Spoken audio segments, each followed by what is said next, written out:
நம் கையில் இருக்கும் ஒரு கோப்பை தேநீர் நிறத்தாலும் சுவையாலும் ஈர்க்கப்பட்டு ரசித்து குடிக்கிறோம்.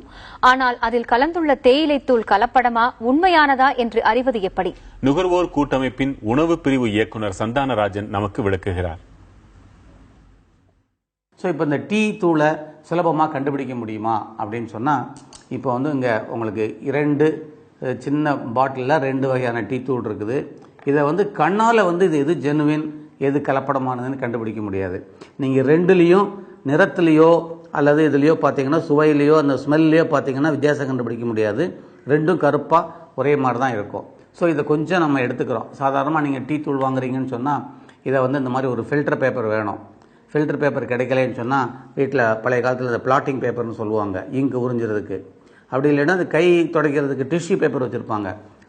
அந்த டிஷ்யூ பேப்பர் கூட இருந்தால் போதும். தண்ணி உறிஞ்சக்கூடிய ஒரு பேப்பர் பேக்ரவுண்டு ஒயிட்டாக இருந்தால் ஈஸியாக இருக்கும்.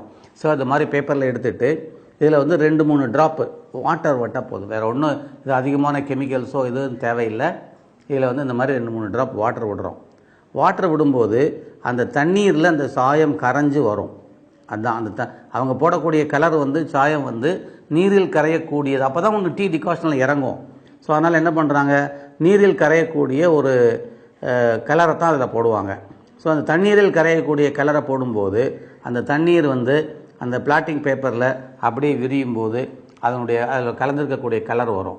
நல்ல டீ தூளில் இந்த மாதிரி கலர் வராது. ஸோ இதுதான் மிக எளிமையான ஒரு டெஸ்ட்டு. ஸோ அந்த ஃபில்டர் பேப்பர் இல்லை அப்படின்னு சொன்னால் நீங்கள் என்ன பண்ணலாம், ஒரு கிளாஸில் எடுத்துக்கிட்டு அந்த கிளாஸில் கொஞ்சம் இந்த டீ தூளை அப்படி ஒரு சிட்டிகை மூக்குப்பொடி அளவுக்கு எடுத்து போட்டிங்கன்னா கீழே இறங்கும்போது இந்த கலர் தெரியும். இந்த சாதாரண டீ தூள் அப்படியே இந்த டீ தூள் இறங்கும், பட் இதில் அந்த சாயம் கீழே இறங்கும். ஸோ இது பார்த்தாலே தெரியும். ரொம்ப சிம்பிளான டெஸ்ட். இந்த மாதிரி ஒரு டீ தூளை நீங்கள் வாங்கிட்டீங்க அப்படின்னு சொன்னால் உடனே அதை யூஸ் பண்ணாமல் இருக்கிறது தான் சிறந்த வழி.